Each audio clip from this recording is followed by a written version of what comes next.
Hello friends, कैसे हैं आप। आज मैं आपके लिए मुंशी प्रेमचंद जी की कहानी लेकर आई हूँ, शांति। शुरू करें। स्वर्गीय देवनाथ मेरे अभिन्न मित्रों में थे। आज भी जब उनकी याद आती है तो वह रंगरेलियाँ आंखों में फिर जाती हैं और कहीं एकांत में जाकर जरा रो लेता हूँ। हमारे बीच में 200-250 मील का अंतर था।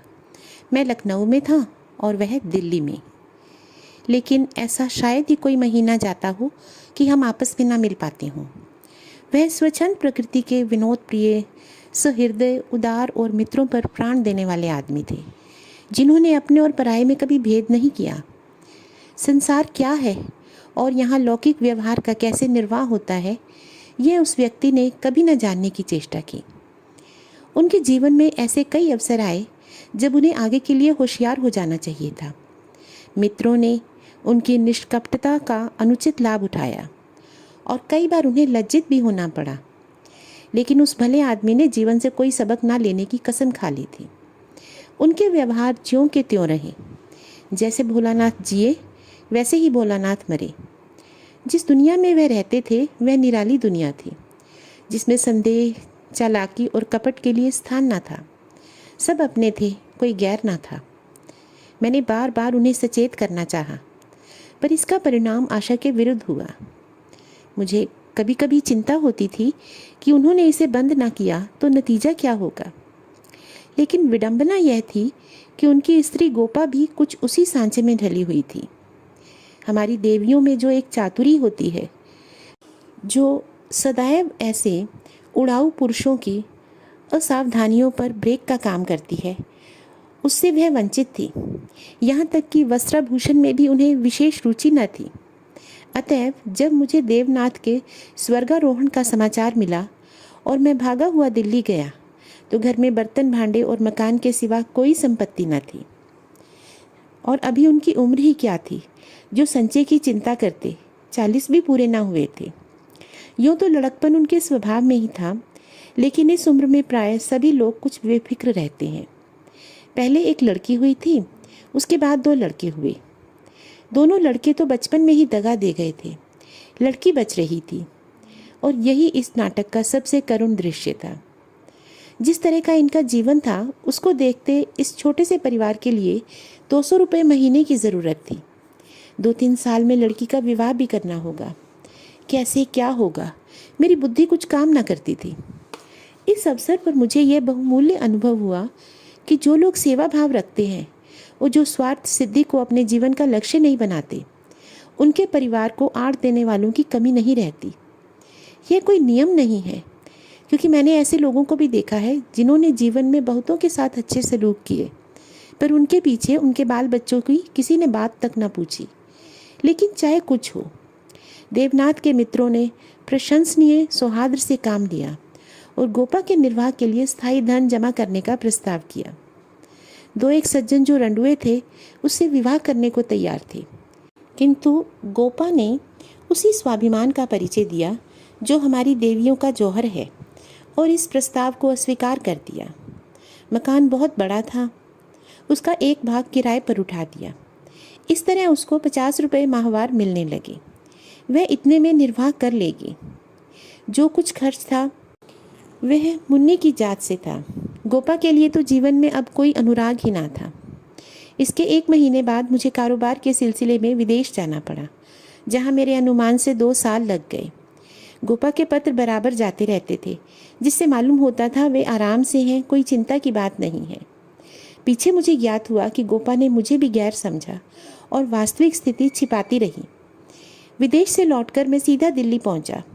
द्वार पर पहुंचते ही मुझे भी रोना आ गया। मृत्यु की प्रतिध्वनि सी छाई हुई थी।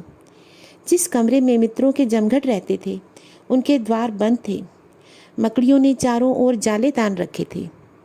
देवनाथ के साथ वह श्री लुप्त हो गई थी। पहली नज़र में मुझे तो ऐसा भ्रम हुआ कि देवनाथ द्वार पर खड़े मेरी ओर देखकर मुस्कुरा रहे हैं। मैं मिथ्यावादी नहीं हूँ और आत्मा की दैहिकता में मुझे संदेह है, लेकिन उस वक्त एक बार मैं चौंक ज़रूर पड़ा। हृदय में एक कंपन सा उठा, लेकिन दूसरी नज़र में प्रतिमा मिट चुकी थी। द्वार खोला। गोपा के सिवा खोलने वाला वो है ही कौन। मैंने उसे देखकर दिल थाम लिया। उसे मेरे आने की सूचना थी और मेरे स्वागत की प्रतीक्षा में उसने नई साड़ी पहन ली थी और शायद बाल भी गूंथ लिए थे। पर इन 2 वर्षों के समय ने उस पर जो आघात किए थे उन्हें क्या करती। नारियों के जीवन में यह वह अवस्था है जब रूप लावण्य अपने पूरे विकास पर होता है, जब उसमें अल्हड़पन, चंचलता और अभिमान की जगह आकर्षण, माधुर्य और रसिकता आ जाती है। लेकिन गोपा का यौवन बीत चुका था। उसके मुख पर झुर्रियाँ और विषाद की रेखाएं अंकित थी, जिन्हें उसकी प्रयत्नशील प्रसन्नता भी न मिटा सकती थी। केशों पर सफ़ेदी दौड़ चली थी। एक एक अंग बूढ़ा हो रहा था। मैंने करुण स्वर में पूछा, क्या तुम बीमार थी गोपा? गोपा ने आंसू पीकर कहा, नहीं तो, मुझे तो कभी सिर दर्द भी नहीं हुआ। तो तुम्हारी ये क्या दशा है? बिल्कुल बूढ़ी हो गई हो। तो वो बोली, तो जवानी लेकर करना ही क्या है? मेरी उम्र तो 35 से ऊपर हो गई। 35 की उम्र तो बहुत नहीं होती। तो वो बोली, हाँ, उनके लिए जो बहुत दिन जीना चाहते हैं। मैं तो चाहती हूँ जितनी जल्दी हो सके जीवन का अंत हो जाए। बस सुन्ना के ब्याह की चिंता है। इससे छुट्टी पाऊँ, मुझे ज़िंदगी की परवाह न रहेगी। अब मालूम हुआ कि जो सज्जन इस मकान में किराएदार हुए थे वे थोड़े ही दिनों में तब्दील होकर चले गए। तब से कोई दूसरा किराएदार ना आया। मेरे हृदय में बर्छी सी चुभ गई। इतने दिनों इन बेचारों का निर्वाह कैसे हुआ, ये कल्पना ही दुखद थी। मैंने विरक्त भाव से कहा, लेकिन तुमने मुझे सूचना क्यों ना दी? क्या मैं बिल्कुल गैर हूँ? गोपा ने लज्जित होकर कहा, नहीं नहीं, यह बात नहीं है। तुम्हें गैर समझूंगी तो अपना किसे समझूंगी? मैंने समझा परदेश में तुम खुद अपने झमेलों में पड़े होगे, तुम्हें क्यों सताऊं? किसी न किसी तरह दिन कट ही जाएंगे। घर में और कुछ तो ना था, थोड़े से गहने थे। अब सुनीता के विवाह की चिंता है। पहले मैंने सोचा था इस मकान को निकाल दूंगी, 20-22 हज़ार मिल जाएंगे, विवाह भी हो जाएगा और कुछ मेरे लिए बचा भी रहेगा। लेकिन बाद को मालूम हुआ कि मकान पहले ही रहन हो चुका है और सूद मिलाकर उस पर 20 हज़ार हो गए हैं। महाजन ने इतनी ही दया क्या कम की कि मुझे घर से निकाल ना दिया। इधर से तो अब कोई आशा नहीं थी। बहुत हाथ पांव जोड़ने पर संभव है महाजन से 2-2.5 हज़ार मिल जाए। इतने में क्या होगा, इसी फिक्र में घुली जा रही हूँ। लेकिन मैं भी इतनी मतलबी हूँ, ना तुम्हें हाथ मुँह धोने को पानी दिया, ना कुछ जलपान लाई और अपना दुखड़ा ले बैठी। अब आप कपड़े बदलिए और आराम से बैठिए। कुछ खाने को लाऊं? खा लीजिए, तब बातें होंगी। घर में सब कुशल से तो है? मैंने कहा, मैं तो सीधे बम्बई से यहाँ आ रहा हूँ। घर कहाँ गया? गोपा ने मुझे तिरस्कार भरी आंखों से देखा, पर उस तिरस्कार की आड़ में घनिष्ठ आत्मीयता बैठी झांक रही थी। मुझे ऐसा जान पड़ा उसके मुख की झुर्रियाँ मिट गई हैं। पीछे मुख पर हल्की सी लाली दौड़ गई। उसने कहा, इसका फल यह होगा कि तुम्हारी देवी जी तुम्हें कभी यहाँ ना आने देंगी। मैं किसी का गुलाम नहीं हूँ। तो वो बोली, किसी को अपना गुलाम बनाने के लिए पहले खुद भी उसका गुलाम बनना पड़ता है। शीतकाल की संध्या देखते ही देखते दीपक जलाने लगी। सुन्नी लालटेन लेकर कमरे में आई। 2 साल पहले की अबोध और कृष्णतनु बालिका रूपवती हो गई थी, जिसकी हर एक चितवन, हर एक बात उसकी गौरवशील प्रकृति का पता दे रही थी। जिसे गोद में उठाकर मैं प्यार करता था, उसकी तरफ आज आंखें न उठा सका। और वह जो मेरे गले से लिपटकर प्रसन्न होती थी, आज मेरे सामने खड़ी भी न रह सकी। जैसे मुझसे वस्तु छिपाना चाहती हो, जैसे मैं उस वस्तु को छिपाने का अवसर दे रहा हूँ। मैंने पूछा, अब तुम किस दर्जे में पढ़ती हो सुन्नी? उसने सिर झुकाए जवाब दिया, 10वें में हूँ। घर का कुछ काम काज करती हो? अम्मा जब करने भी दें तो। गोपा बोली, मैं नहीं करने देती या खुद किसी काम के नज़दीक नहीं जाती। सुन्नी मुंह फेंकर हंसती हुई यहाँ से चली गई। माँ की दुलारी लड़की थी। जिस दिन वह गृहस्थी का काम करती, उस दिन शायद गोपा रो रो कर आंखें फोड़ लेती। वह खुद लड़की को कोई काम न करने देती थी, मगर सबसे शिकायत करती थी वह कोई काम नहीं करती। ये शिकायत भी उसके प्यार का ही एक करिश्मा था। हमारी मर्यादा हमारे बाद भी जीवित रहती है। मैं जो भोजन करके लेटा तो गोपी से फिर सुन्नी के विवाह की तैयारियों की चर्चा छेड़ दी। इसके सिवा अब और बात भी क्या थी। लड़के तो बहुत मिलते हैं, लेकिन कुछ हैसियत भी तो हो। लड़की को ये सोचने का अवसर क्यों मिले कि दादा होते तो शायद मेरे लिए इससे अच्छा घर वर ढूंढते। गोपा ने डरते डरते लाला मदारी लाल के लड़के का जिक्र किया। मैंने चकित होकर उसकी ओर देखा। मदारी लाल पहले इंजीनियर थे, अब पेंशन पाते थे। लाखों रुपए जमा कर लिए थे, पर अब तक उनके लोभ की भूख ना मिटी थी। गोपा ने घर भी वह छांटा जहाँ उसकी रसोई कठिन थी। मैंने आपत्ति की, मदारी लाल तो बड़ा दुर्जन मनुष्य है। गोपा ने दांतों तले जीभ दबाकर कहा, अरे नहीं भैया, तुमने उन्हें पहचाना ना होगा। मेरे ऊपर बड़े दयालु हैं, कभी कभी आकर कुशल समाचार पूछ जाते हैं। लड़का ऐसा होनहार है कि मैं तुमसे क्या कहूँ। फिर उनके यहाँ कमी किस बात की है। यह ठीक है कि पहले खूब रिश्वत लेते थे, लेकिन यहाँ धर्मात्मा कौन है? कौन अवसर पाकर छोड़ देना चाहता है? मदारी लाल ने तो यहाँ तक कह दिया है कि वे मुझसे दहेज नहीं चाहते, केवल कन्या चाहते हैं। सुननी उनके मन में बैठ गई है। मुझे गोपा की सरलता पर दया आई, लेकिन मैंने सोचा क्यों इसके मन में किसी के प्रति अविश्वास उत्पन्न करूं। संभव है मदारी लाल वह ना रहे हों। चित्त की भावनाएं बदलती भी तो रहती हैं। मैंने अर्थ सहमत होकर कहा, मगर यह ना सोचो उनमें और तुम में कितना अंतर है। शायद अपना सर्वस्व अर्पण करके भी उनका मुंह नीचा ना कर सको। लेकिन गोपा के मन में बात जम गई थी। सुन्नी को वह ऐसे घर में चाहती थी जहां वह रानी बनकर रहे। दूसरे दिन प्रातःकाल में मदारी लाल के पास गया और उनसे जो बातचीत हुई उसने मुझे मुग्ध कर दिया। किसी समय वह लोभी रहे होंगे। इस समय तो मैंने उन्हें बहुत ही सहृदय, उदार और विनयशील पाया। वह बोले, भाई साहब, मैं देवनाथ जी से परिचित हूँ। आदमियों में रत्न थे। उनकी लड़की मेरे घर आए, यह मेरा सौभाग्य है। आप उनकी माँ से कह दें, मदारी लाल उनसे किसी चीज़ की इच्छा नहीं रखता। ईश्वर का दिया हुआ मेरे घर में सब कुछ है। मैं उन्हें जेर बार नहीं करना चाहता। ये 4 महीने गोपा की विवाह की तैयारियों में कटे। मैं महीने में एक बार अवश्य उनसे मिलाता था, पर हर बार खिन्न होकर लौटता। गोपा ने अपनी कुल मर्यादा का न जाने कितना महान आदर्श अपने सामने रख लिया था। पगली इस भ्रम में पड़ी हुई थी कि उसका उत्साह नगर में अपनी यादगार छोड़ता जाएगा।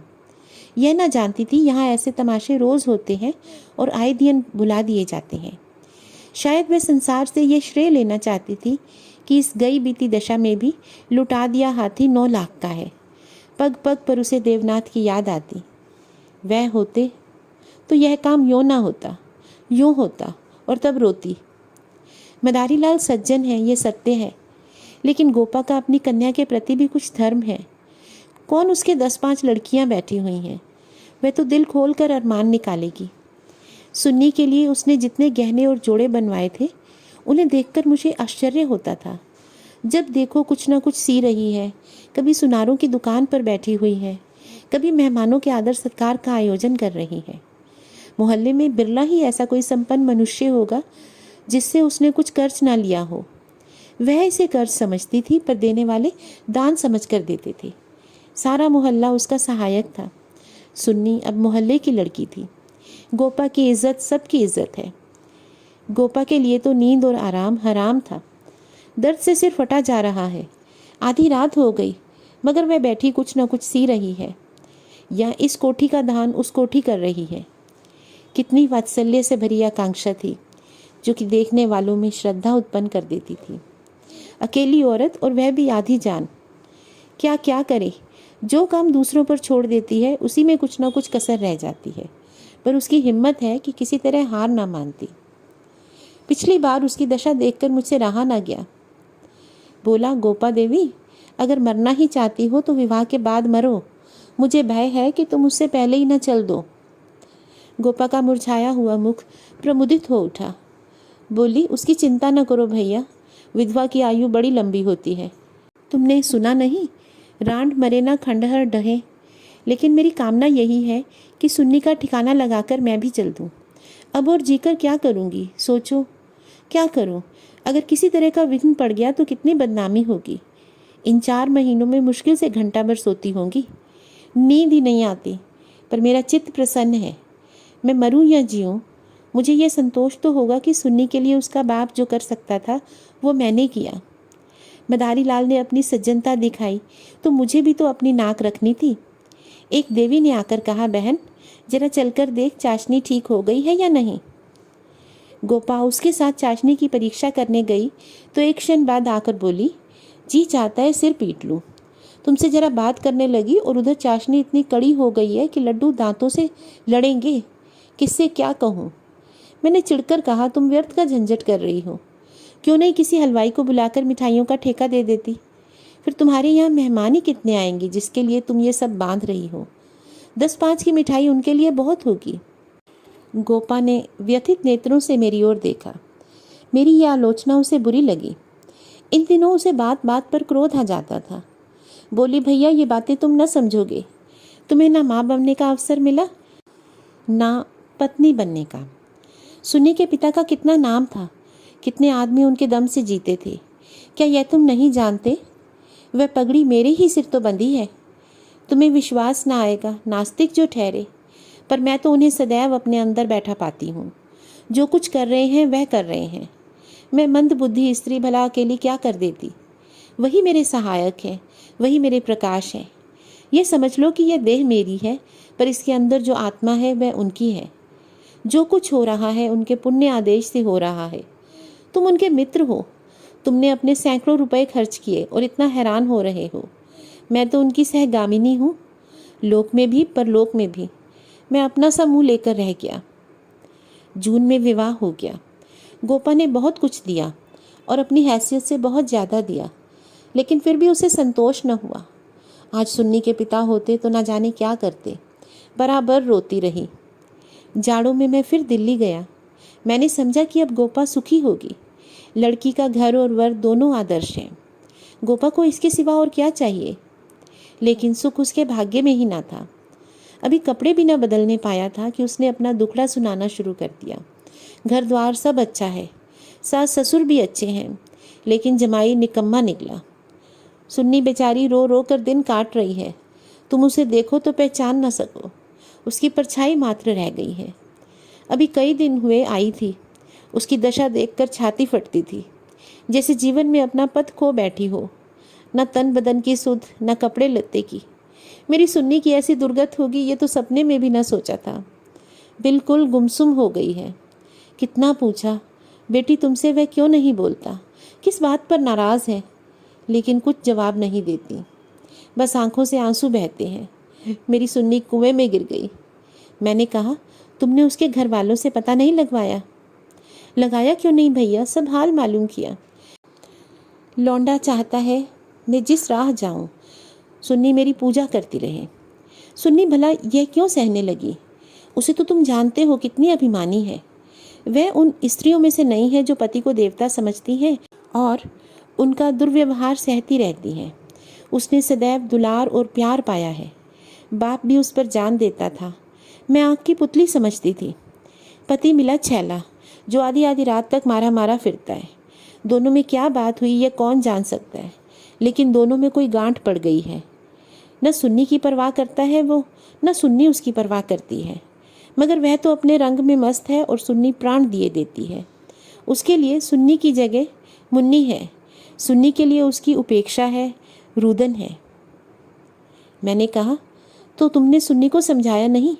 उस लौंडे का क्या बिगड़ेगा, इसकी तो ज़िंदगी खराब हो जाएगी। गोपा की आंखों में आंसू भर आए। बोली, भैया किस दिल से समझाऊं? सुन्नी को देखकर मेरी छाती फटने लगती है।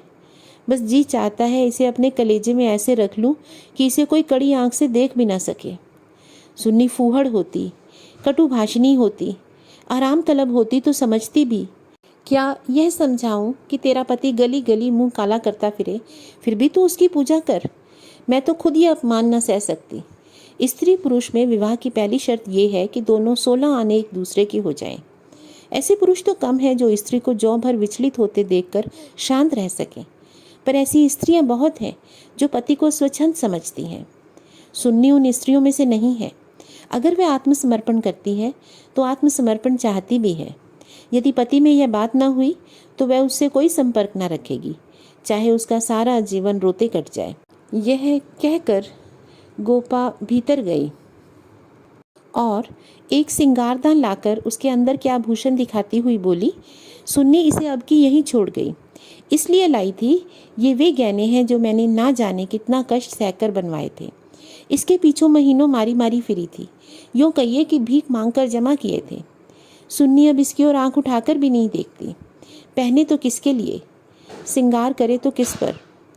5 संदूक कपड़ों के दिए थे। कपड़े सीते सीते मेरी आंखें फूट गईं। यह सब कपड़े उठाती लाई। इन चीज़ों से उसे घृणा हो गई है। बस कलाई में 2 चूड़ियाँ और एक उजली साड़ी, यही उसका सिंगार है। मैंने गोपा को सांत्वना दी, मैं जाकर केदारनाथ से मिलूँगा, देखूँ तो किस रंग ढंग का आदमी है। गोपा ने हाथ जोड़कर कहा, भैया भूल कर भी न जाना, सुन्नी सुनेगी तो प्राण दे देगी। अभिमान की पुतली ही समझो उसे, रस्सी समझ लो जिसके जल जाने पर भी बल नहीं जाते। जिन पैरों से उसे ठुकरा दिया है उन्हें वह कभी न सहलाएगी। उसे अपना बनाकर कोई चाहे तो लौंडी बना ले, लेकिन शासन तो उसने मेरा ना सहा, दूसरों का क्या सहेगी। मैंने गोपा से उस वक्त कुछ ना कहा, लेकिन अवसर पाते ही मैं मदारी लाल से मिला। मैं रहस्य का पता करना चाहता था। संयोग से पिता और पुत्र दोनों एक ही जगह पर मिल गए। मुझे देखते ही केदार ने इस तरह झुककर मेरे चरण छुए कि मैं उसकी शालीनता पर मुक्त हो गया। तुरंत भीतर गया और चाय, मुरब्बा और मिठाइयाँ लाया। इतना सौम्य, इतना सुशील, इतना विनम्र युवक मैंने न देखा था। ये भावना ही नहीं हो सकती कि उसके भीतर और बाहर में कोई अंतर हो। जब तक वहाँ रहा सिर झुकाए बैठा रहा। उच्छृंदता तो उसे छू भी न गई थी। जब केदार टेनिस खेलने गया तो मैंने मदारी लाल से कहा, केदार बाबू तो सचरित्र जान पड़ते हैं, फिर स्त्री पुरुष में इतना मनोमालिन्य क्यों हो गया। मदारी लाल ने एक क्षण विचार करके कहा, इसका कारण इसके सिवा और क्या बताऊं कि दोनों अपने माँ बाप के लाडले हैं और प्यार लड़कों को अपने मन का बना देता है। मेरा सारा जीवन संघर्ष में कटा, अब जाकर जरा शांति मिली है। भोग विलास का कभी अवसर ही ना मिला। दिन भर परिश्रम करता था और संध्या को पढ़कर सो जाता था। स्वास्थ्य भी अच्छा ना था, इसलिए बार बार ये चिंता सवार होती थी कि संचय कर लूँ, ऐसा ना हो कि मेरे पीछे बाल बच्चे भीख मांगते फिरे। नतीजा यह हुआ कि इन महाशय को मुफ्त का धन मिला, सनक सवार हो गई, शराब उड़ने लगी, फिर ड्रामा खेलने का शौक़ हुआ। धन की कमी तो थी नहीं, उस पर माँ बाप के अकेले बेटे, उनकी प्रसन्नता ही हमारे जीवन का स्वर्ग थी। पढ़ना लिखना तो दूर रहा, विलास की इच्छा बढ़ती गई, रंग और गहरा हुआ और अपने जीवन का ड्रामा खेलने लगे। मैंने यह रंग देखा तो मुझे चिंता हुई, सोचा ब्याह कर दूं तो ठीक हो जाएगा। गोपा देवी का पैगाम आया तो मैंने तुरंत स्वीकार कर लिया। मैं सुन्नी को देख चुका था, सोचा ऐसी रूपवती पत्नी पाकर इसका मन स्थिर हो जाएगा, पर वह भी लाडली लड़की थी, हठीली, अबोध, आदर्शवादिनी। सहिष्णुता तो उसने सीखी ही न थी। समझौते का जीवन में क्या मूल्य है इसकी उसे खबर ही नहीं। लोहा लोहे से लड़ गया। वह अभिमान से पराजित करना चाहती है या उपेक्षा से, यही रहस्य है। और साहब, मैं तो बहू को ही अधिक दोषी समझता हूँ। लड़के प्रायः मंचले होते हैं, लड़कियाँ स्वभाव से सुशील होती हैं और अपनी जिम्मेदारी समझती हैं। उसमें ये गुण है ही नहीं। डोंगा कैसे पार होगा ईश्वर ही जाने। सहसा सुन्नी अंदर से आई, बिल्कुल अपने चित्र की रेखा सी, मानो मनोहर संगीत की प्रतिध्वनि हो। कुंदन तपकर भस्म हो गया था। मिटी हुई आशाओं का इससे अच्छा चित्र नहीं हो सकता। उलाहना देती हुई बोली, आप जाने कब से बैठे हुए हैं और मुझे खबर तक नहीं, और शायद आप बाहर से ही चले जाते। मैंने आंसुओं का वेग रोकते हुए कहा, नहीं सुन्नी, यह कैसे हो सकता था, तुम्हारे पास आ ही रहा था कि तुम स्वयं आ गई।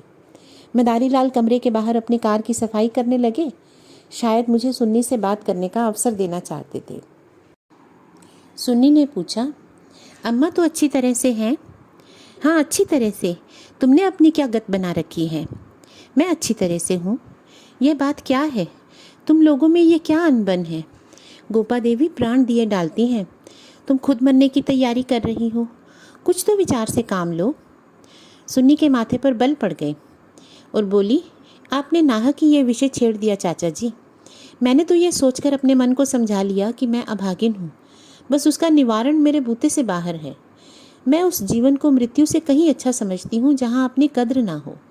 मैं व्रत के बदले में व्रत चाहती हूँ। जीवन का कोई दूसरा रूप मेरी समझ में नहीं आता।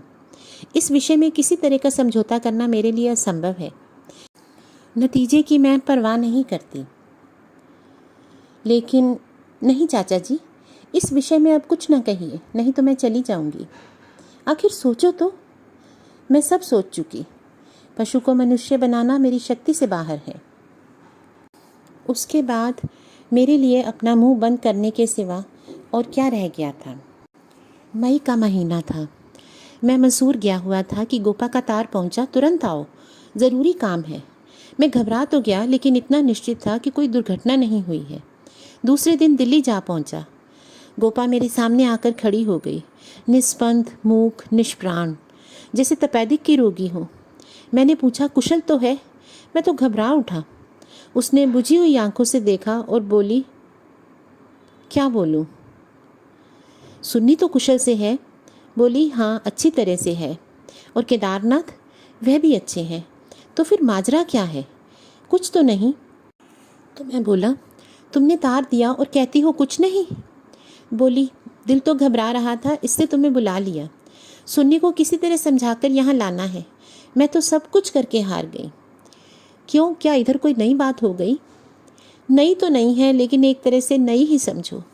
केदार एक एक्ट्रेस के साथ कहीं भाग गया।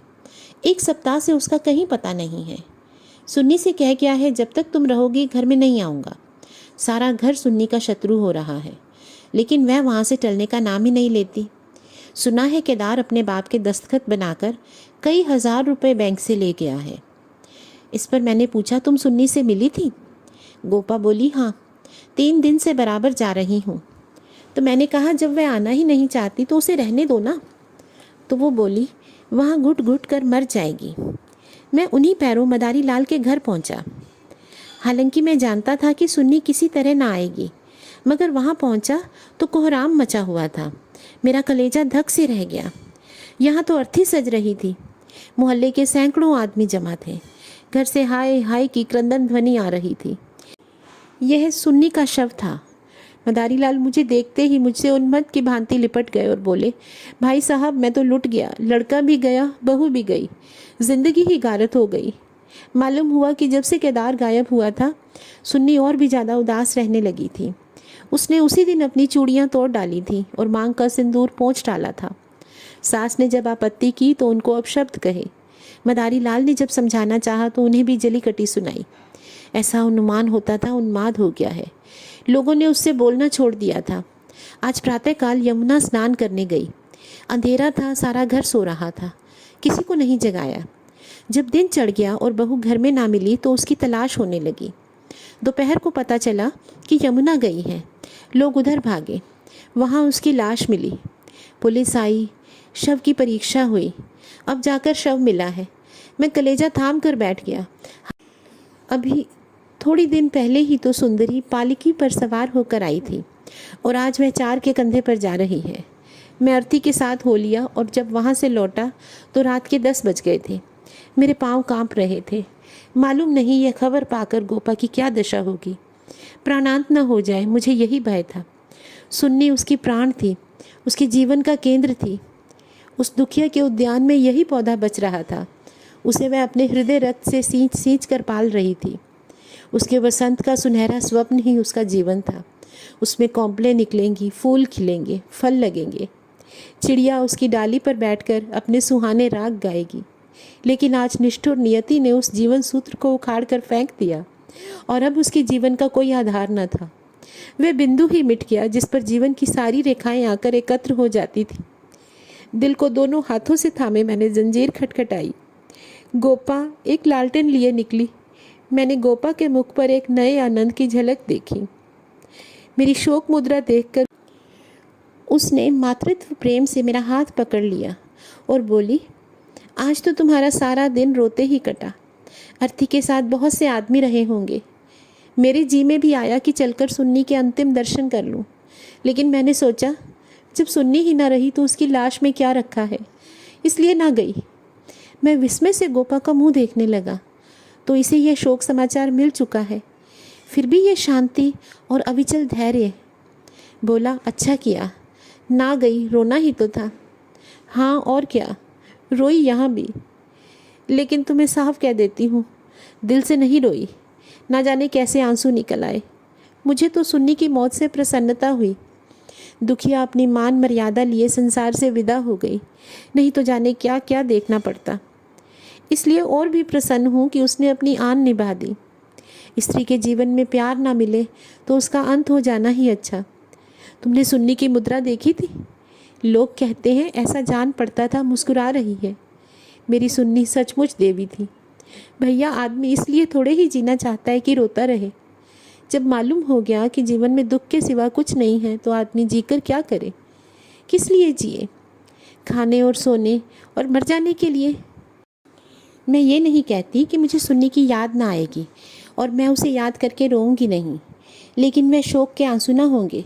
बहादुर बेटे की माँ उसकी वीर गति पर प्रसन्न होती है। सुन्नी की मौत में क्या कुछ कम गौरव है? मैं आंसू बहाकर उस गौरव का अनादर कैसे करूं? वह जानती है, और चाहे सारा संसार उसकी निंदा करे, उसकी माता सराहना ही करेगी। उसकी आत्मा से यह आनंद भी छीन लूं? लेकिन अब रात ज़्यादा हो गई है, ऊपर जाकर सो रहो। मैंने तुम्हारी चारपाई बिछा दी है, मगर देखो अकेले पड़े पड़े रोना नहीं। सुन्नी ने वही किया जो उसे करना चाहिए था। उसके पिता होते तो आज सुन्नी की प्रतिमा बनाकर पूजते। मैं ऊपर जाकर लेटा तो मेरे दिल का बोझ हल्का हो गया था, लेकिन रह रहकर यह संदेह हो जाता था कि गोपा की यह शांति उसकी अपार व्यथा का रूप तो नहीं है। तो कैसी लगी यह एक मार्मिक कहानी शांति? इसके बारे में अपने विचार कमेंट करके बताइएगा। दोस्तों, मेरे वीडियोस को लाइक करें, शेयर करें और मेरे चैनल को सब्सक्राइब करें। Thank you.